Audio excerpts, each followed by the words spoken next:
За, сайн байцгаана уу? Намайг Гишиг Сүрэн гэдэг.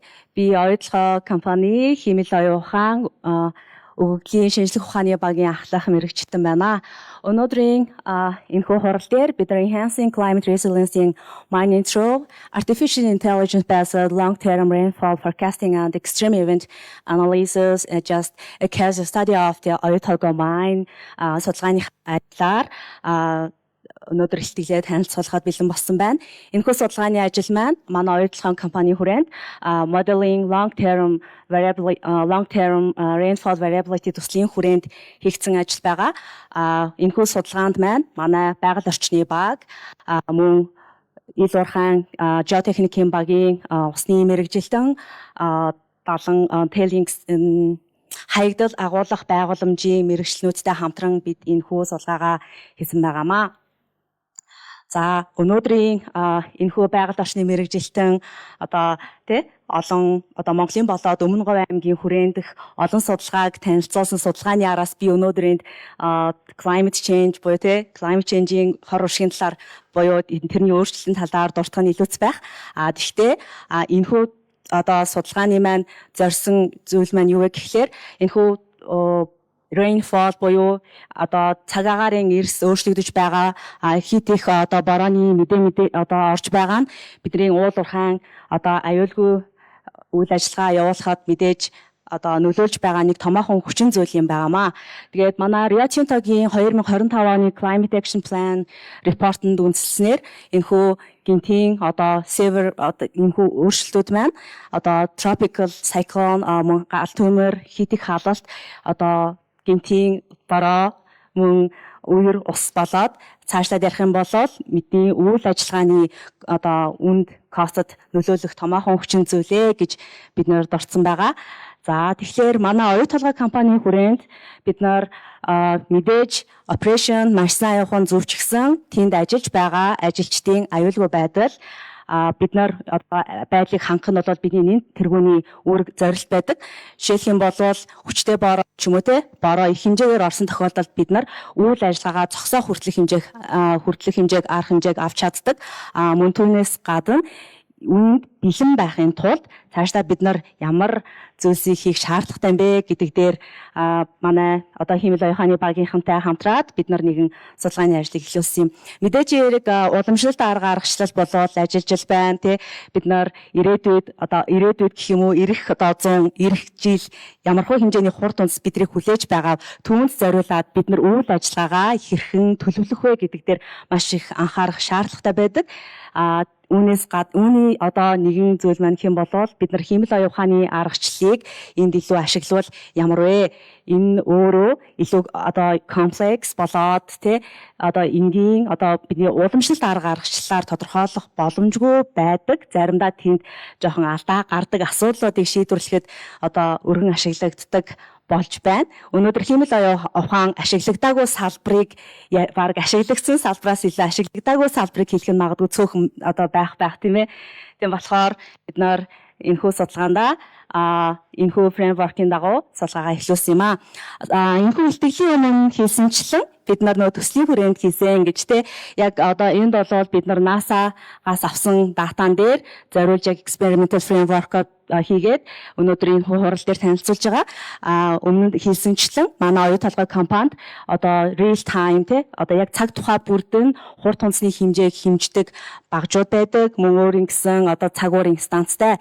Тэгэхээр тэр датаг бид нар илүү үр дүнтэй ашиглахын тулд мэдээж судалгааны ажлаа эхлүүлсэн.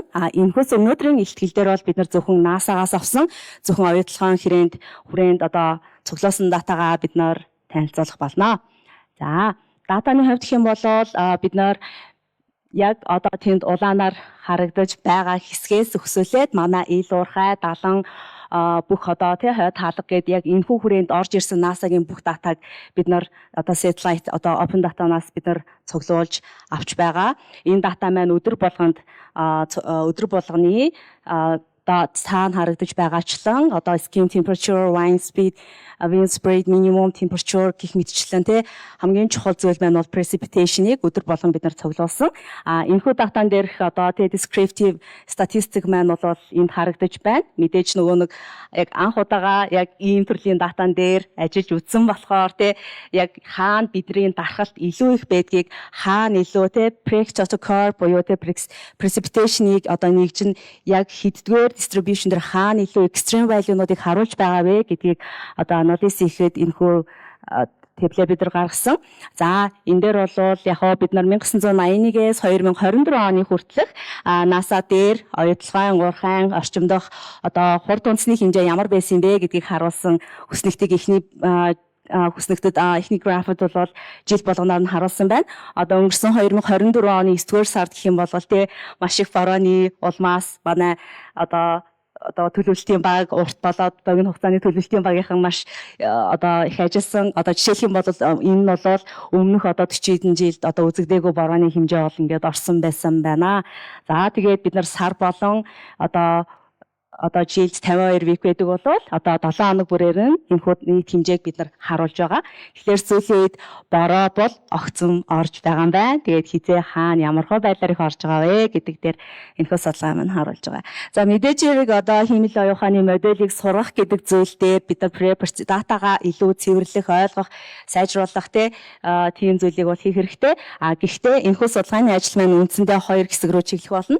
Нэг нь бол ерөнхийдөө data assessment яг цагуурын өөрчлөлт ер нь ямар хөө байна вэ? Манай оюутлогын хүрээ одоо тэр цуглуулсан датан дээр дараагийн хэсэг дээр нь бид нар илүү моделийн хандлаар танилцуулах болно. За энд бид нар одоо жил болгоны температурын трендүүдийг харуулсан байна.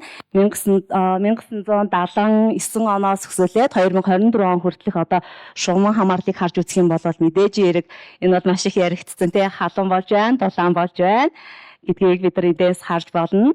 За харин эндээс бид нар нөө extreme value-нуудыг яг датанасаа өмнөх descriptive analytics-аас гаргаж ирсэн.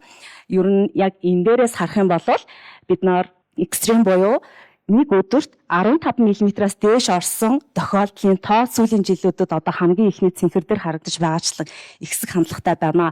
2024 онд баг одоо 6 удаагийн тийм 15 мм-аас илүү орсон бороо орсон бол мөн дулааны хувьд 40 градусаас дээш халсан өдрүүдийн тоо бас нэмэгдэх хандлагыг бид нар эндээс харж болж байна. Гэтэл эсвэргээрээ 25 градусаас бага буюу хүйтэн өдрийн тоо мөн адил ихсэх хандлагатай байна. Халуун өдрүүдийн тоо нэмэгдээд байдаг, хүйтэн өдрийн тоо нэмэгдээд байдаг. Экстрим буюу өдөрт 15 мм буюу түүнээс дээш хэмжээний бороо орж байгаа тоо маань бас нэмэгцээр байна. Энэхүү тренд, энэхүү ерөнхийдөө яг ямар байгаа вэ гэдгийг ойлгох нь бид нар бас цаашдаа 2025, 26 эдгээр онуудад ажлаа хэрхэн төлөвлөх вэ гэдэг дээр илүү ашиглагдах боломжтой гэж харж байгаа. За тэгээд feature extraction engineering одоо мэдээж хэрэг нөө одоо яг модельоос сургах хэсэг лүгээ бид нар орж байна. Модель сургахын тулд хамгийн чухал зүйл бол бид нар өөрсдөө дата үнэн зөв байх, илүү accurate датаг цуглуулсан байх. Тэрэн дээрээ яг модель сургахын өмнө жилүүдийн одоо тэр өгөгдлүүдийг бид нар илүү ингэж ойлгуулж өгөх учраас шаардлагатай учраас одоо эдгээр алхмууд бол хийгдсэн байна. За энэ дээр бид нар мэдээж хэрэг жил болгон одоо өмнөх 3 жил, 10 жил, 15 жил гэх мэтчлэн одоо борооны энэ доор харагдаж байгаа нь бол week of 7 хоног, жилүүдийн 7 хоногоор бид нар харуулж байгаа. Тэгээ мэдээж хэрэг одоо 100-ны сардаа өндөр нь байна, жил болгон өөр байна. Тэгээд моделийн хувьд бид нар ингээд бүгдийг сургаж үзэж байгаа. Одоо хамгийн сүүлийн байдлаар 2024-өөс 20-оос 24 оны хооронд ерөнхийдөө бидний энэ улаанаар харуулж байгаа нь бидний одоо forecasted буюу predicted values. Энэ ногоон нь бол одоо яг actual буюу яг ямар одоо хурд үндэсний хэмжээ ямар байсан бэ гэдгийг харуулж байгаамаа. Мэдээж хэрэг эндээс харах юм бол маш их юм гинтийн төлөвлөгдөөгүй бороо орсон үед болвол таамаглахад алдаа гарч байна гэдгийг хэлэх зүг байх. Тэгээд энэхүү бид нар судалгааны ажлаа сая одоо өхийн тулд энэ одоо actual буюу энэ цэнхэр туяатай цэнхэр өнгөөр бичсэн хэсэг нь бол яг actually ямар бороо орсон 2025 оны хүрээнд манай модель хэрхэн таамагласан байгаа хоёр тоог бид нэр энэ дээр харьцуулан харж байна. Мэдээж онцгой тохиолдлуудыг таамаглахад хэцүү байгаа ч гэсэн нөгөө байдаг те ер нь нөгөө төгс төсөл дуустдаггүй, дууссан төсөл төгс байдаггүй гэдэг шиг бид нар илүү олон одоо датан дээр моделийг сургаж цаашдаа илүү үнэн бодит моделийг илүү сайжруулж, ашиглаж, цуглуулж байгаа датанууд дээрээ илүү accurate модель бэлтгэхээр илүү анхаарч ажиллах болно.